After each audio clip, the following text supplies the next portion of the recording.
Now, consultants on the abandoned vice presidential residence project are asking government to take a decision on its future as soon as possible so that it is not allowed to deteriorate. There was massive controversy about the project in 2017 when Vice President Dr. Mahamudu Bawumia disclosed it had cost the state $13.9 million. He stated government would seek to renegotiate the cost of the project so that it could hopefully be built for less. You believe in Ghana, we're building a house to house our vice president. And this house is supposed to cost $13.9 million. $13.9 million. I mean, what sort of a house is this supposed to be? I mean, is the gate made of gold, the pavement of gold, the blocks of gold? A house in Ghana for $13.9 million. I couldn't believe it. How many boreholes could we have done? But yes, this, of course, I'm 100% sure it didn't go through competitive tender. Otherwise, we would have known about it. It was most likely sole sourced. And there it stands, uncompleted at the moment. But this is just an example of many, many, many contracts that we don't have value for money for. Well, the Vice President later said that government will seek to renegotiate the cost of the project so that it could hopefully be built for less. But nothing much has been heard on it since that update was given in July 2017. Now, Managing Director of the State-Owned Architectural and Engineering Services Limited, AESL, Robert Abugre, told Parliament Public Accounts Committee work has been suspended because of concerns about the cost. He, however, wants government to take a definite decision on it. Advanced in its execution, but at that point of time, questions were asked about the the scope and then the cost. There was therefore a temporary halt in the execution. From, excuse me to say, government side, it was like the contractor was owed monies and questions were raised in connection with the project in its totality. That led to suspension of works. As at now, it still remains suspended and no work is going on now. We're probably waiting for the government to take a decision as to the final use that the project is going to be put to, and is any other directives that may be coming forth that will take on board. Would you like to advise government to take decision on this matter? Because 2 years, 3 years going, project has been suspended. The benefits for which the project is being constructed is, we are losing that benefit. So will you advise government to take decision? I'm not saying that tell government to continue or to do something, but government should take decision on what to do with the project. Yes, Mr. Chairman, I think that should be a good way forward, because it's a state asset now, even though it's not completed. Yeah. It needs to be completed and put to use. Yeah. So that suggestion is okay. That's fine. Thank you very much. That will be all for the AESL. We want to thank PAC Chairman James Veggie says it is worrying the structure has been allowed to waste away for about 2 years now. I will not be able to tell why government has put a hold on that project and hasn't taken a decision. It's now being revealed from this report that the project has been there and then government is not taking a decision on it. So, yes, we knew there were a number of issues that came up about the amount that was quoted as being the cost of the project. But the project has been started. Some costs have been incurred. Should we say that it should be there forever and deteriorate? Or why don't we take a decision? If the fee or the cost of the project should be reviewed by the current government, they should review it, let the project be completed, let it put to use. You get the sense it's more of a political decision on... Definitely, we are talking to political animals. Political animals are taking decisions. Definitely there will be politics in it. But should we be doing politics at the disadvantage, at the expense of the Ghanaians taxpayer? No. For you, what's the cost to the states? The fact that, you know, it's not being used even after the work started? I'm not sure that the cost that was mentioned earlier when this government took office, all that costs have been paid. No, I don't believe it. That is why I said if government was not satisfied with whichever cost was mentioned as the cost of the project, once that entire money has not been paid, why government don't go into negotiation with the contractor, come up with a new cost, then allow the project to be completed. If government think that that cost is too much and government will be able to bring the cost down, government should go ahead and do it and bring the cost down. Then the project can be put to use by the government. Is this something you are ready to push, you know, here in Parliament? We will do our recommendation. The right thing is done. We'll do our recommendation that as part of our sitting, this issue came up as one of the public interest questions. That will urge Parliament to approve or do a recommendation for government to take up the matter and ensure that the project is completed once and for all. Right, joining us on the phone right now is the chairman of the National Development Planning Commission, Professor Stephen Addae. Thank you very much for making time to speak with us. Now, we have this project on our hands and we're wondering, or government is wondering, what it should do with it. It hasn't decided, it hasn't been decided yet. But what do you advise that we do about it? Hello? Yes, Professor Stephen Addae, I'm asking, what would you advise that government does about the abandoned vice presidential villa? Well, first of all, the cost of the project of more than 13 million seems to be on the higher side. So I think that the first thing to do is to do an audit, value for money audit. Because first of all, it belongs to the state, so therefore whatever it is, we cannot allow it to stay there to go. But I will advise that the first is to do a value for money audit, because so that you establish that that is a true value. Because if value for money audit shows that you're tainted with corruption, you have to deal with that one first. The second, because that will then establish whether the $8 million plus which is supposed to have been completed is also a true value. And I think that that baseline has to be calculated, because if a contract is known to have been tainted with corruption, there's a different line that we take. Secondly, if it's found that it is a true value, then a choice has to be made whether, because oftentimes if the finishing is very, very expensive, whether you still go with the same type of finishing or you want to scale it down. You may then, of course, that's what you have to negotiate with the contractor. So that has to, because if the contractor obligation, since it hasn't been purchased, you could borrow it. But whatever it is, it's a national asset, and eventually something must be done to complete.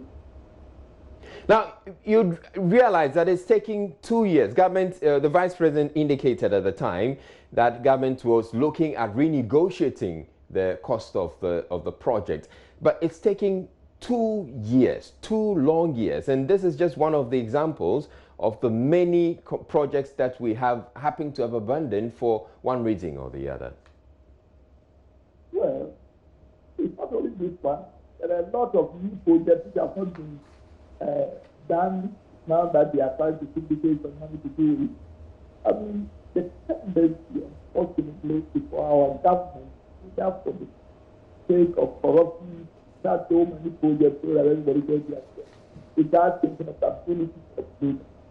And between me and you, I know that 3% of all revenue goes into recurrent accounts. So there's very little margin. And if The new government wants to borrow money. You want to make sure, of course, like politicians, you want to make sure certain things that will go in your favor and completing your predecessors' work often is not politically your number one agenda. But I think that the past few years, not much has been done because of financial constraints. So I say it's not only about the 5% they have service. There's so many other about the youth to be completed. If you cannot complete them as just those schools, because originally in details, because most of them, unless you turn into the boarding houses, you don't get any students to go there. Because you cannot build a school right in the beach and expect that people will commute at a cost more than their boarding fees. So there are, yes, I agree with you. But what I'm saying, like the delay, is not only about the vice presidential burden, it's in many areas. I think that this tendency, speaking about one government, of getting to the end of their term, so starting so many projects, it's not on. But that's why we need a national development framework so that at least there's a margin of differences, but everybody cannot start doing on their own ostensibly the vampire. Now, is that a problem that the National Development Planning Commission is looking at finding a solution to? At the end of the day, it's saying that then that is the job of the National Development Planning Commission to develop a national framework.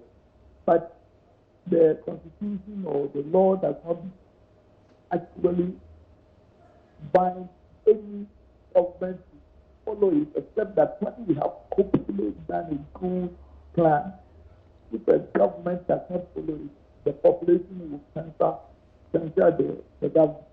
But that's all that we can do. So that's an area. In fact, we are just, my predecessors, and I must give them credit, have started a national infrastructure plan, which we are about to complete, so that hopefully it will be the guide for infrastructure development. All right, thank you very much, Professor Stephen Ade. He is the chairman of the National Development Planning Commission. Moving on, but staying with a similar project, Journalists visited the project site last year, October, and reported that they're almost complete projects, building projects. And let's bring you a recap of that project filed by Joseph Akable in 2018. This is the Vice Presidential Villa. And $80 million.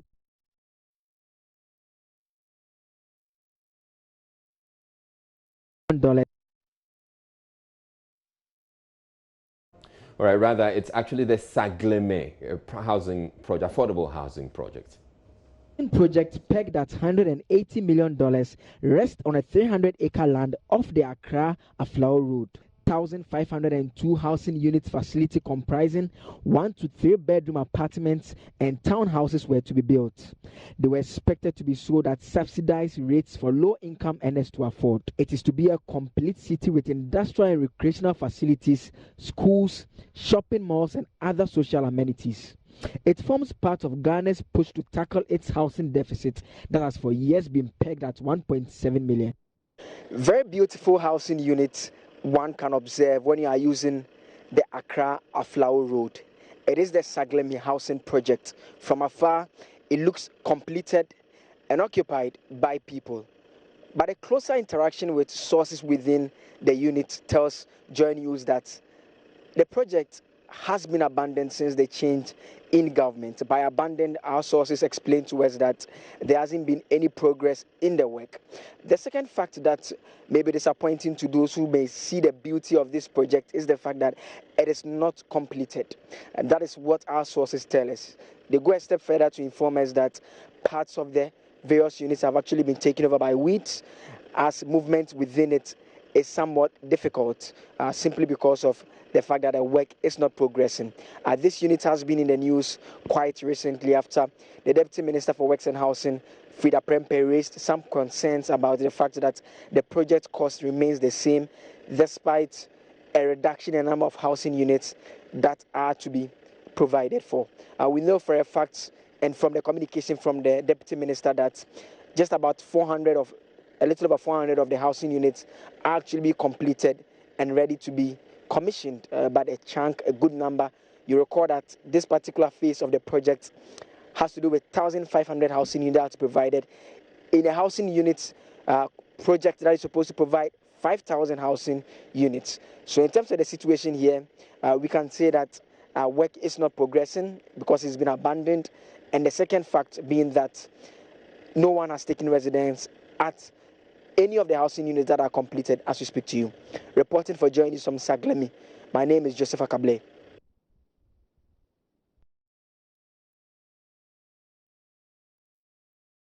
Right, so that was Joy News reports on the Saglemi housing project, which has been abandoned for some time. And that report was in October 2018. Now, the minority is disputing claims by the government that the country has been shortchanged in the $180 million contract Saglemi housing project. Addressing the media during a tour of the project site by Parliament Works and Housing Committee on Tuesday, minority spokesperson on the committee, Emmanuel Bejra, said government's posture towards the housing needs of the citizenry, with particular reference to the Saglemi housing project, is scandalous.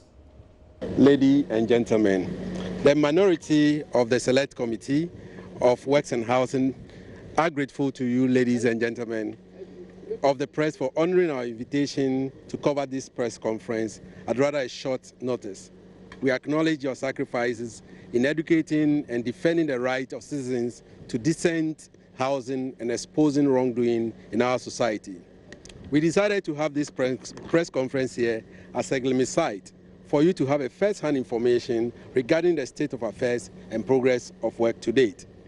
The background of this project is that on Friday, 31st October 2012, Parliament granted an approval of $200 million for the construction of affordable housing project at Saglemi site near Chopoli in the Ningo Prampram district of the Greater Accra region.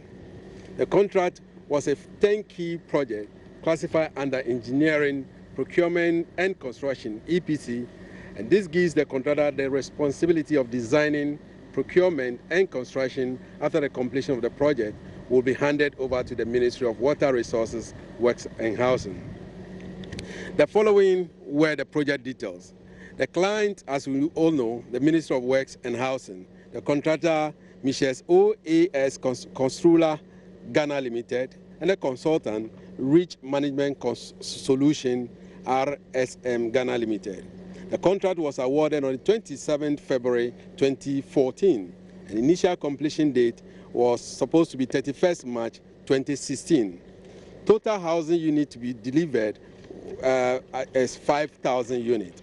The initial housing unit to be delivered under phase 1 is supposed to be 1,412.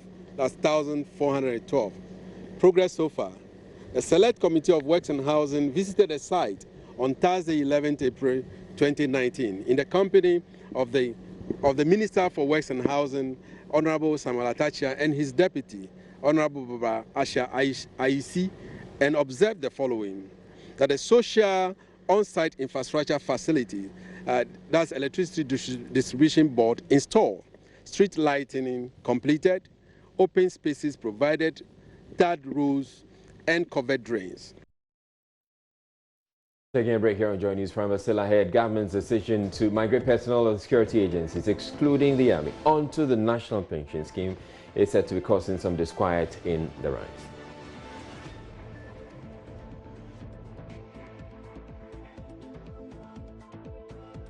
Those who are willing to push the police to the wall should go ahead and push the police.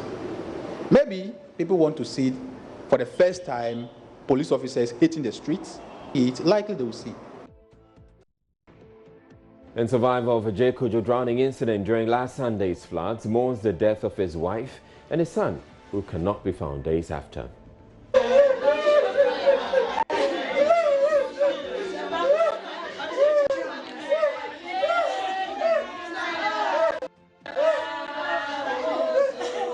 The news returns shortly. Stay tuned in.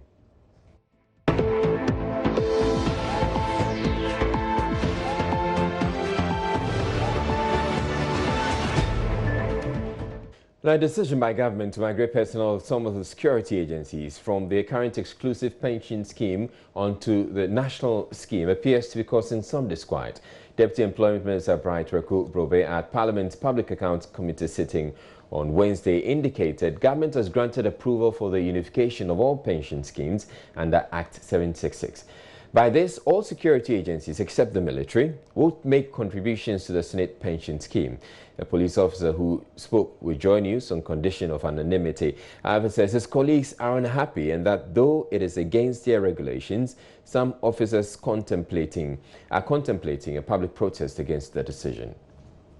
I wondered why the police and other security services rather are being taken off the captivity. In fact, I was really shocked, I must say, very, very shocked. Your colleagues, how will they react? No, it brought a whole lot of tensions in the police, I must say, and people are reacting differently to the news because, captivity is, you don't joke with captivity because every police officer knows captivity is his life.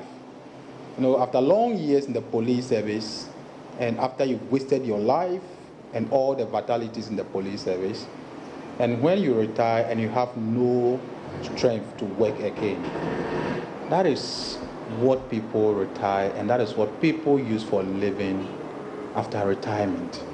You understand? It is the life of the police officer. So no one will take it lightly if the government intends to take the police off the captivity. Oh, that can bring us a lot of problems, I must say that. But the point is that, in my opinion, you don't take the police off. And you are sending us to Senate. And we all know how people have had problems with management of, pensions with Senate.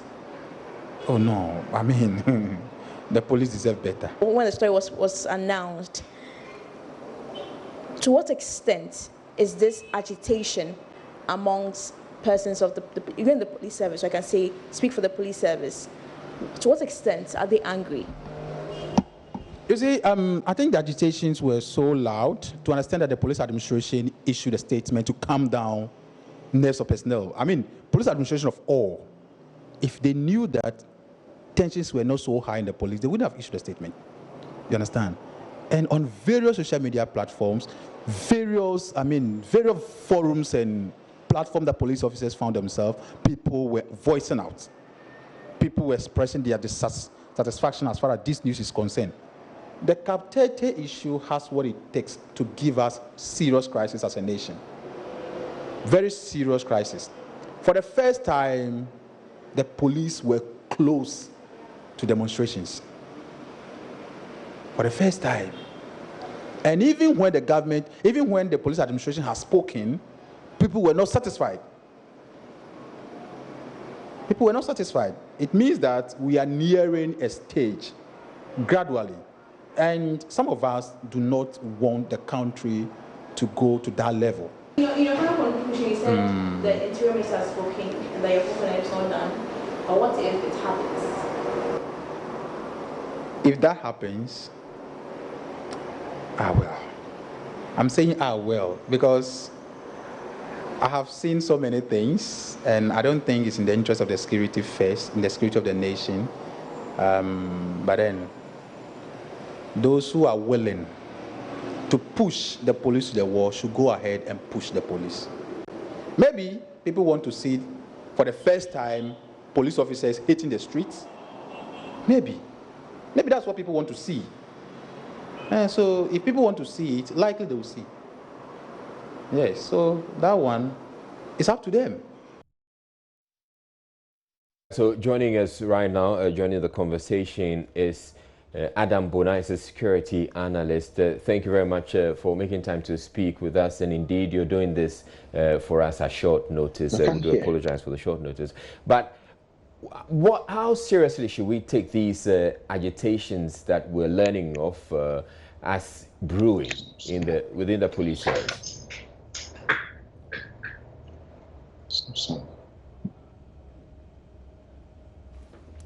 Right, we appear to have lost Mr. Bona there, but we will try and reach him again and see if we can get a better line, if you can hear us a lot more clearly. But right now, all right, we have Mr. Bona back on the line. Thank you very much once again. And if you can hear me, how seriously are we to take, should we take these agitations that we're learning is growing amongst the police officers? It's no sound.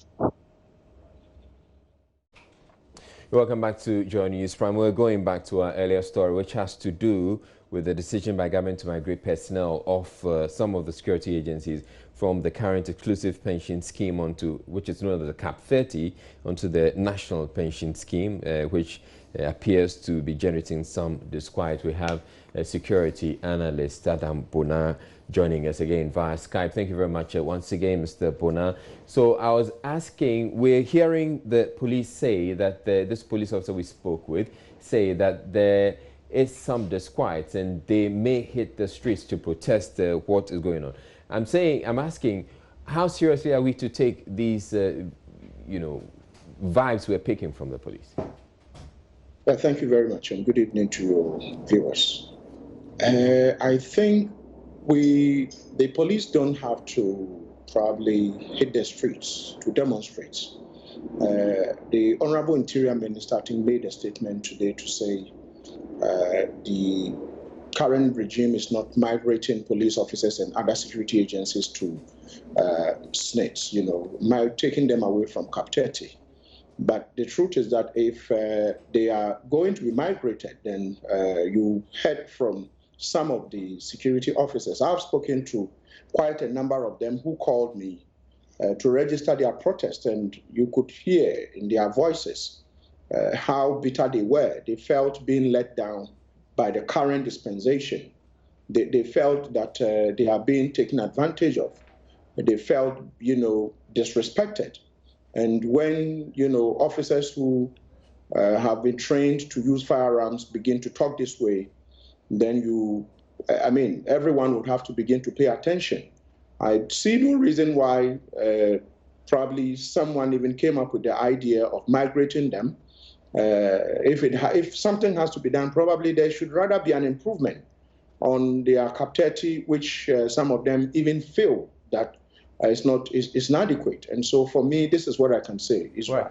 Now, since you say that a number of them have spoken to, or called you and complained to you about it, what is it about the CAP 30 that they so badly want to hold on to and not join the pension schemes that, the SNIT pension scheme that we all are part of? It has to do with, the way the delays with regards to paying, those who are on the pensions. These are the questions I did ask them. What is it? And they feel that probably the amount paid to, those who are on the pension, the regular pension scheme is not enough. It's woefully inadequate. Apart from that, delays where you have to go and be queuing with civilians, and where they feel that the SNIT pension scheme is being mismanaged. A lot of them raised these issues with regards to the way the SNIT pension scheme is being managed, and they don't want to have anything at all to do with it. They want to be where they are at the moment under the Controller and Accountant General's Department, where they are paid, as if though, they are still, regular. And for me, I think this is very important. If you take the risky nature of their jobs, remember, these are persons who are not paid no overtime, persons who most often no risk allowance and all that. And so I think that listening to them, I'm not a policymaker. I could just listen to them and calm them down and let them know that the one in charge of policy at the Ministry of Interior, the minister himself, has said that they are not going to be migrated. So they should take it that, this was just some bit of rumor or gossip, but there is nothing there. And so for me, it's not quite a gossip, though, because the Deputy Employment Minister, Bright Reku Brobet, at Parliament Public Accounts Committee, which sat today, he was the one who indicated the government has granted approval for the unification of all the pension schemes under Act 76. Well, yes, I have in possession this document, but I want to believe that yes, if this document is anything to go by, I will still refer to it as a gossip because probably did they do wider consultation? I mean, I don't think they consulted. Was the police council informed? The fire service are there. I think even the judiciary and all. I mean, the BNI. I mean, already some of us have issues to do with BNI where we think that they are not gathering enough intelligence. And so if you take away, this that they feel is dear to them, away from them when they are at their most vulnerable, then Israel, you should know that we would be treading on a very dangerous ground. And so as far as I'm concerned, I will take what the Honorable Minister of the Interior said, that no one is migrating them from what do you call it, taking them away from Cap 30 onto SNET. As far as I'm concerned, I mean, I contribute to SNET. I'm not happy the way SNET is being, the way the guys, they are handling it. And so I don't want to believe that anyone would contemplate, let alone sign a document and inform Parliamentary Select Committee that they are migrating officers who have been trained to use firearms onto probably an institution that is not working. And so for me, I think that this should not bring about any agitation. I think since we haven't had security officers go on probably a sit-down strike, go on demonstration, but from the way, the rank and file, those who, openly spoke to me, feels that if this thing is anything to go by and it happens, it means that something dramatic is going to happen in the country. Right. I don't want to believe, I don't know what it is, but I think that let's take what the Honorable Minister of the Interior did say and I tell the police officers and the other agencies that nothing is going to happen to their pension as we speak. All right. Thank you very much, Adam Bona. Adam Bona is a security analyst. You're watching Joy News when we're taking a break. The survivor of the J. Kojo drowning incident, which claimed the lives of 4 persons, including 2 soldiers, says he will not know peace until his 3-year-old son is found. Emmanuel Sarr was traveling with his wife and son from Tema after attending a funeral when their vehicle veered off into a drain.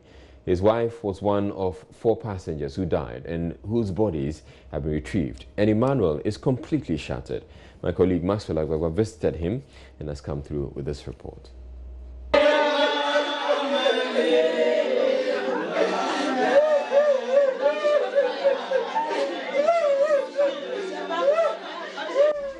Family and friends gathered to console Emmanuel.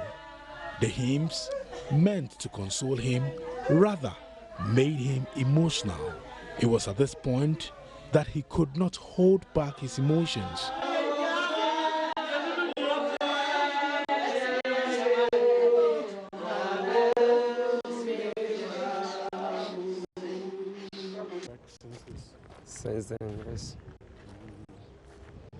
Me, myself, Emmanuel narrates that they were returning from a funeral in Tema when it started raining heavily.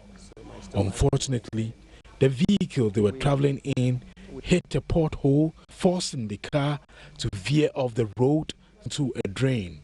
Emmanuel said he heard terrifying screams from his wife and child, but he could not save them. The woman was saying that she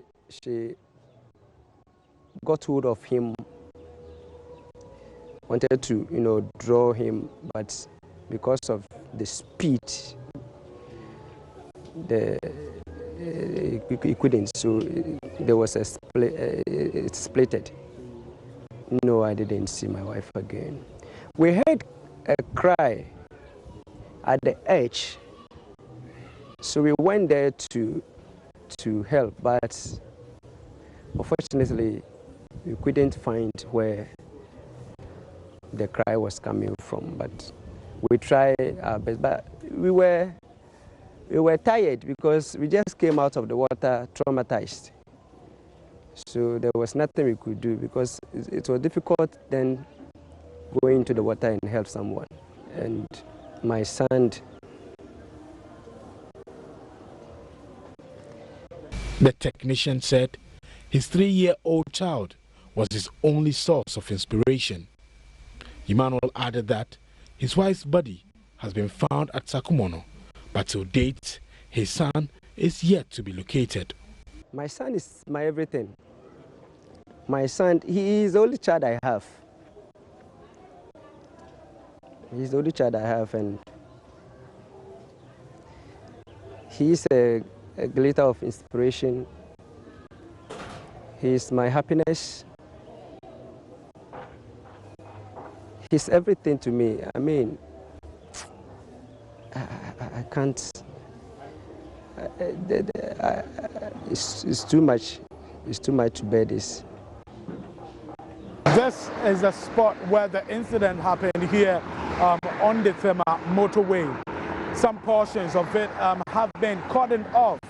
According to Emmanuel, 17 people were seated in the pickup. 3 of them were in the cabin, with 14 seated in the bed of the vehicle. The 3 people who were in the cabin, made up of a soldier couple and the driver, died. Emmanuel Sarr's wife was in the bed of the pickup. She also died.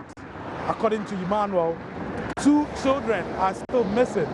One of them is a 3-year-old son of Emmanuel Sarr.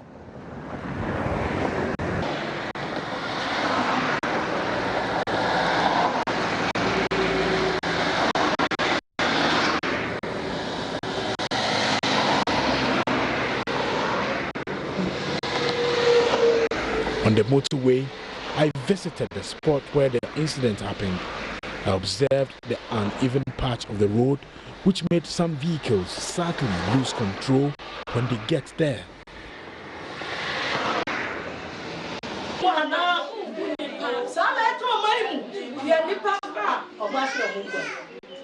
One of the mourners at Emmanuel's house is angry and wants city authorities to fix the drainage system. President Akufo-Addo is urging the Borno Regional Minister Evelyn Ama Richardson to shame those who opposed her nomination in Parliament with her competence. Ms. Richardson's approval in Parliament last week was by secret ballot after the rejection of her nomination by the minority over a number of factors, including her PhD qualification. So questions were raised over Ms. Richardson's claim that she had a PhD qualification. She was also accused of using public funds to attend private meetings outside Ghana. The minority wanted to refund $54,000 to the state. Now, during the voting, out of the 210 total votes cast, 124 voted to have her nomination approved, while 85 members of parliament were against it. Now, it appears some majority members voted against the approval of Evelyn Ama Richardson.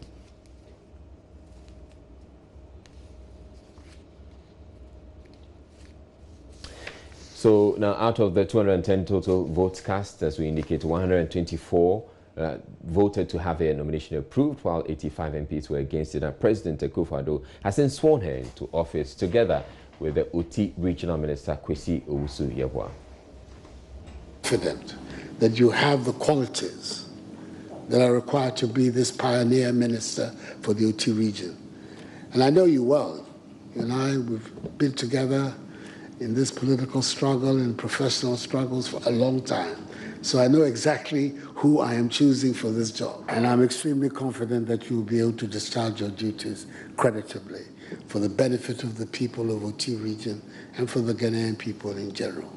Madam, we are relatively new acquaintances, but I've had good reports about you as municipal chief executive in Sunyani, and there was a very important reason for making this appointment when the opportunity came.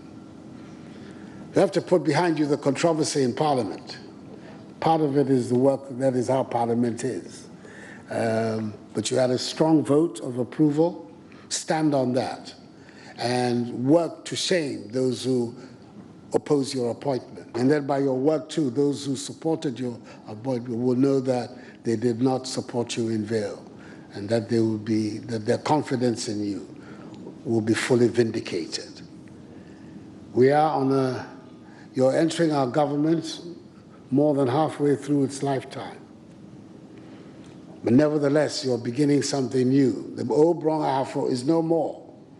There's a new entity called Brong Region, just as Oti Region is a new concept in the governance of our nation. So you have the delicate task. You're coming into a government that's already in the ground, but at the same time, you're about to do something new. It's because people believe you're capable of it that I've also selected you for that exercise.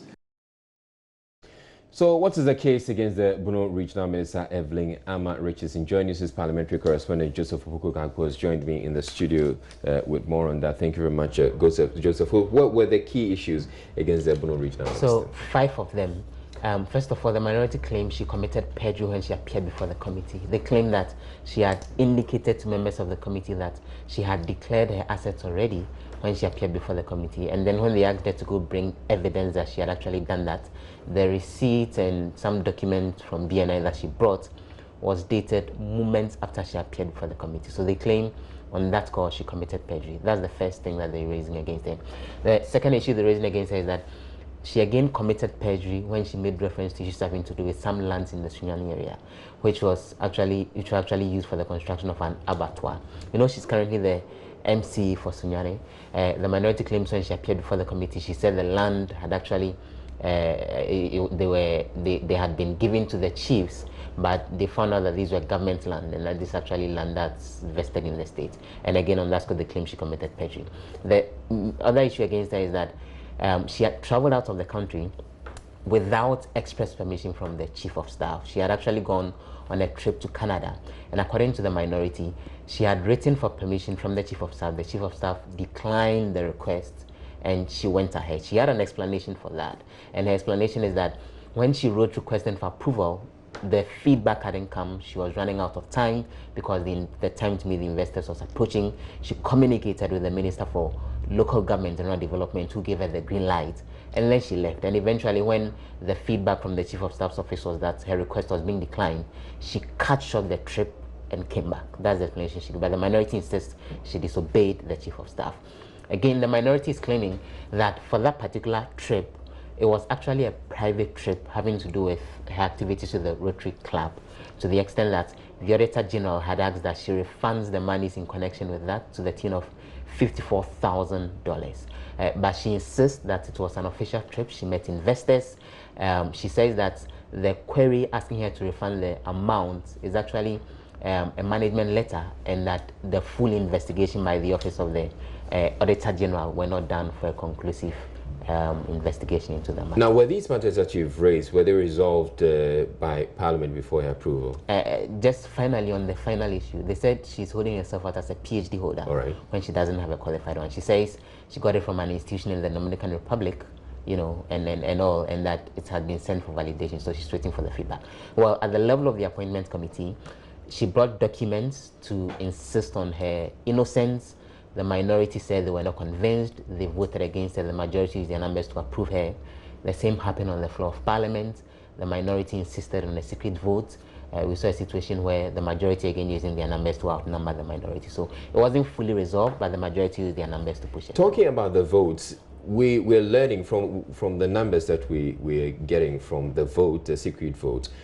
It turns out that there may be some majority MPs who actually voted against her, which is quite unusual. Yes, so let's look briefly at the numbers. So there were 210 votes out of the 275 MPs. There were 210 of them that voted that day. Funny enough, there was a spoiled ballot. One of the ballots for this. We are still looking for the MP who spoiled that particular ballot. And then the minority voted no. There were 85 votes against no, and then 124 saying yes. The minority is claiming that on the day, on the floor of Parliament, there were only 80 of them. Right. There were only 80 minority MPs. So the extra votes must have come from... They are insisting it came from the majority side and claiming that it means some members on the majority actually voted against. All right, joining us online right now is Kofi Bento, who's Vice President of Imani Africa. Thank you very much, Mr. Bento. Now, from all that you've heard and from what the minority is saying, do you think they actually have a case against do they actually have a case against this minister, or could it be that they're just making an issue out of nothing? Good evening. A number of issues are raised in this particular situation, and yes, I think Parliament has a piece. To the extent that they claim they have evidence of perjury, I think perjury is quasi-criminal, indeed. And to commit perjury in the face of Parliament is also contempt of Parliament. And Parliament can actually cite her for perjury, and she could be tried for it. I honestly think two major things arise here. The first has to do with the President's own commitment to, rule of law and propriety. And what I mean is that if you have, a president who believes in the rule of law, the way our president has claimed that he does, and you have somebody over whom not one, not two, but a number of issues have been raised against, I think the least the president can do is to hold on until these things are cleared. And so it creates a problem for those of us watching from afar that the president will go ahead in the face of all these accusations and still go ahead, swear the lady in. I think the haste was not the best. He could have just waited a bit more and had these things cleared. But it looked as if he was determined to have this particular person in office, regardless of what allegations, had been made against him. It's also worrying that one of the allegations is that she flouted directives by the president himself. So the president gives instruction that nobody should travel. And this person, against, the fact that she has not been given permission, actually goes ahead and flouts those directions. And the president doesn't seem to care that this has happened. It's a cause for worry. It sends the wrong signal. Yeah. Then there is a side of Parliament where if they claim that this woman has perjured herself, I think they should set an example and cite her for perjury. It does not change anything that the president has sworn her in. If she is guilty of perjury, she should be tried, found guilty of perjury, and then steps should be taken against her. All right. And I hope that some of the parliamentarians take it up. Otherwise, Parliament's own reputation will be in jeopardy. Now, who can take up this matter of perjury? Is it Parliament as a body, or it's any member of the minority, or anybody at all who feels that wants to take up the matter can actually go ahead and take it up?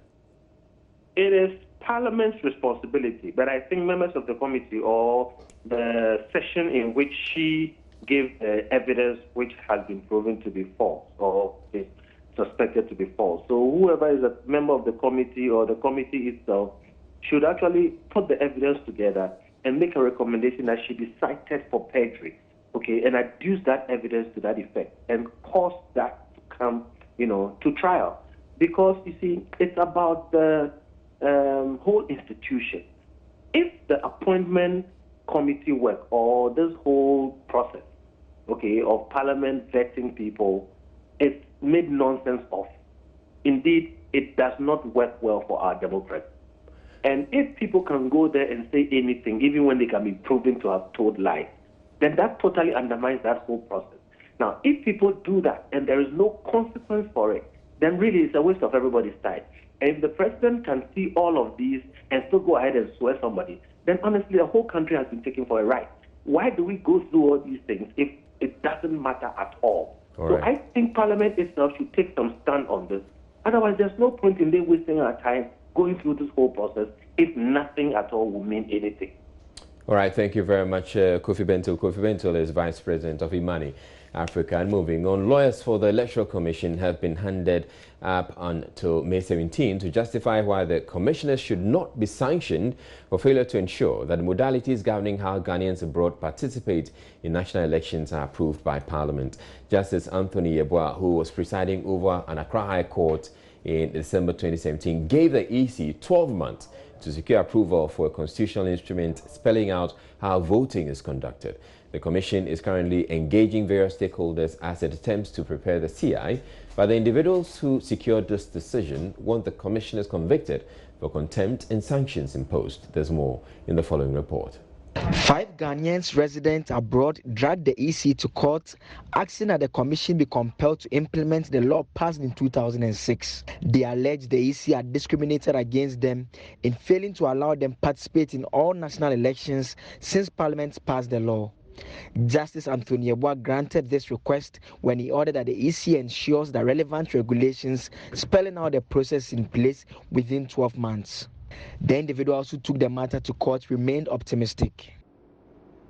Outside of everything else, we are Ghanaian nationals. We were born here.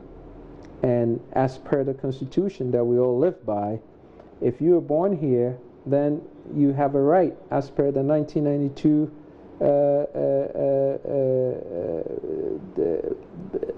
Constitution Act 284, that if you're of sound mind, 18 years or above, it's the EC's responsibility, and I'm paraphrasing, to provide for you the circumstances and the situations to have you vote.